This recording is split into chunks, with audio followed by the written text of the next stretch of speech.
BBC विवाद से जुड़ी इस वक्त की एक बड़ी अपडेट। अनिल एंटनी ने कांग्रेस से इस्तीफा दे दिया है, ये बड़ी खबर है। एके एंटनी के बेटे हैं अनिल एंटनी। बीबीसी विवाद से जुड़ी हुई इस वक्त की बड़ी खबर यह है कि उन्होंने कांग्रेस से इस्तीफा दे दिया। ये बड़ी अपडेट है। एके एंटनी के बेटे हैं अनिल एंटनी और इन्होंने इस्तीफा दे दिया है कांग्रेस से। ये बड़ी जानकारी इस वक्त आपको हम बता रहे हैं। एके एंटनी के बेटे अनिल एंटनी ने कांग्रेस छोड़ दी है, अपने पद से इस्तीफा दे दिया है।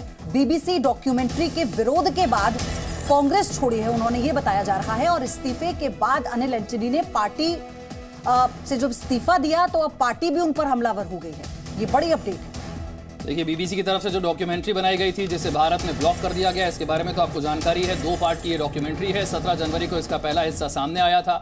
कांग्रेस पार्टी कह रही थी कि इसे ब्लॉक नहीं किया जाना चाहिए था, इसे लोगों को दिखाना चाहिए। भारत में कई जगह पर इस डॉक्यूमेंट्री को दिखाने की कोशिश भी की गई, ये भी आपके सामने है।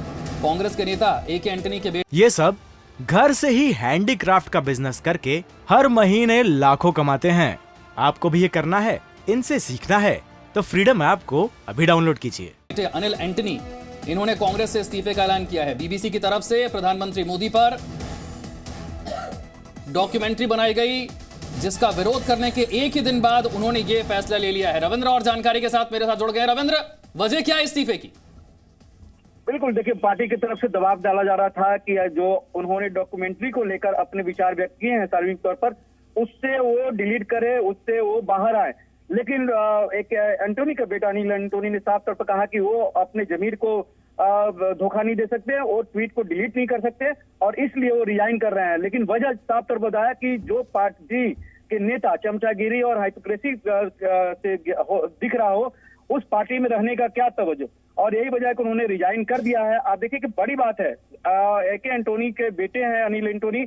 एके एंटनी पार्टी के वो नेता है जिन्होंने राहुल गांधी और कांग्रेस को सलाह दी थी कि सॉफ्ट हिंदुत्व की तरफ पार्टी को आगे बढ़ना चाहिए जी, एक अल्पसंख्यकवाद से बाहर निकलना चाहिए। तो कहीं न कहीं अनिल एंटनी का जो ये रिजाइनेशन है या फिर उनका जो ट्वीट था, ये दिखा रहा है कि कहीं न कहीं वो अपने पिताजी के जो विचार थे उसको वो तरजीह दे रहे हैं, न कि कांग्रेस के या कांग्रेस के नेताओं को।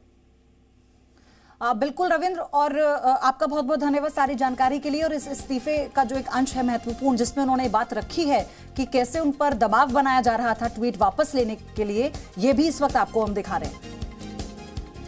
आगे बढ़ रहे हैं हम और अब बात करते हैं यूपी में हो रही हिंदू विरोधी गतिविधियों की, जहां वाराणसी के चर्च की दीवार पर लिखा हिंदू विरोधी नारा मिला, जिस पर बवाल बढ़ता जा रहा है। और वहीं हिंदू संगठनों ने इसकी शिकायत पुलिस को भी दी है, जिसके बाद वाराणसी पुलिस ने पादरी से पूछताछ की। ये मामला कैंटोनमेंट स्थित सेंट मैरी चर्च का बताया जा रहा है। वाराणसी की खबर है। चर्च की दीवारों पर विवादित नारे लिखे हुए हैं। दीवार पर हिंदू विरोधी नारे लिखे गए पाए गए। पुलिस ने चर्च के पादरी से इसे लेकर पूछताछ भी की है। कैंटोनमेंट के सेंट मैरी चर्च का यह मामला, जिसकी दीवारों पर हिंदू विरोधी नारे लिखे गए। वाराणसी की तस्वीरें आपके सामने।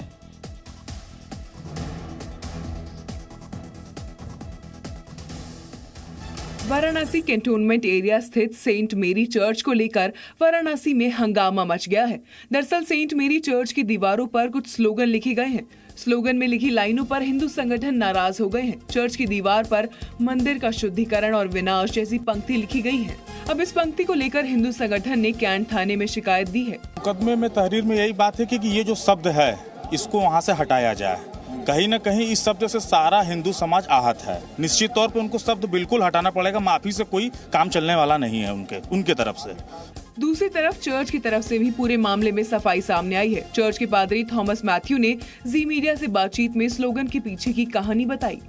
ये हमारा यरूशलेम मंदिर के बारे में, वो उस लाइन में लिखा हुआ है यरूशलेम मंदिर के बारे में, दूसरा किसी तरह का मंदिर के बारे में नहीं है, क्योंकि ये हम लोग भी चर्च को मंदिर बोलते हैं। हालांकि चर्च की सफाई के बीच हिंदू संगठन स्लोगन को हटाने और चर्च पर कार्रवाई की मांग कर रहे हैं। पुलिस ने चर्च के पादरी से पूरे मामले में पूछताछ की है।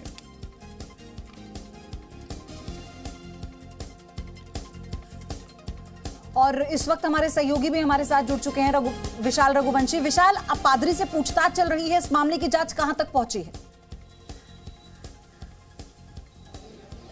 देखिए, चूंकि बनारस का ये पूरा मामला है और वाराणसी के कैंटोनमेंट में जो ये गिरजाघर है जहां पर ये पूरा नारा लिखा गया था, जिसके बाद इसका हिंदू संगठनों ने विरोध किया। अब हालांकि इस पूरे मामले को लेकर पुलिस जो है वो इस पूरे मामले में जो है तफ्तीश कर रही है, पूछताछ कर रही है। हालांकि जो चर्च है, चर्च की तरफ से ये सफाई दी गई कि ये कोई किसी दूसरे मंदिर के बारे में नहीं लिखा गया है, ये जो है चर्च को ही मंदिर कहा जाता था और उसी का शुद्धिकरण और उसी का जो है सफाई का कार्य चल रहा था। हालांकि जो हिंदू संगठन है उन्होंने जो है इस पूरे मामले को लेकर विरोध दर्ज कराया और विरोध दर्ज कराने के साथ साथ इस पर आपत्ति दर्ज कराई, जिसके बाद ये पूरे मामले में जो है पुलिस को जो है सामने आना पड़ा और पुलिस ने इस पूरे मामले को लेकर अपनी तफ्तीश जो है वो शुरू कर दी है। फिलहाल चर्च के जो पादरी हैं उनसे भी पुलिस ने जो है पूछताछ की है और अभी प्रथम दृष्टया जो पादरी का जो स्टेटमेंट है वो जो है पुलिस की तरफ से रिकॉर्ड किया गया है। जी, शुक्रिया विशाल इस जानकारी के लिए। आगे बढ़ रहे हैं हम। फतेहपुर में धर्मांतरण का विवाद बढ़ता जा रहा है। जिले में धर्मांतरण के 2 और मुकदमे दर्ज कर लिए गए। पुलिस ने 96 लोगों के खिलाफ धर्मांतरण कराए जाने का मुकदमा दर्ज किया है। ये इसमें बड़ी अपडेट है। इसे लेकर लगातार कार्रवाई हो रही है और अब पुलिस ने 96 लोगों के खिलाफ धर्मांतरण कराए जाने का मुकदमा दर्ज किया है। 1-2 नहीं बल्कि अब 20 से ज्यादा लोगों के यानी सामूहिक धर्मांतरण कराए जा रहे हैं और ये मामले लगातार उजागर होने की बात से ये बड़ी कार्रवाई जारी है। ये बड़ी संख्या है। 96 लोगों के खिलाफ धर्मांतरण कराए जाने का मुकदमा दर्ज किया गया है। फतेहपुर में धर्मांतरण को लेकर जो विवाद है वो बढ़ता जा रहा है। जिले में धर्मांतरण के 2 और मुकदमे दर्ज हो गए।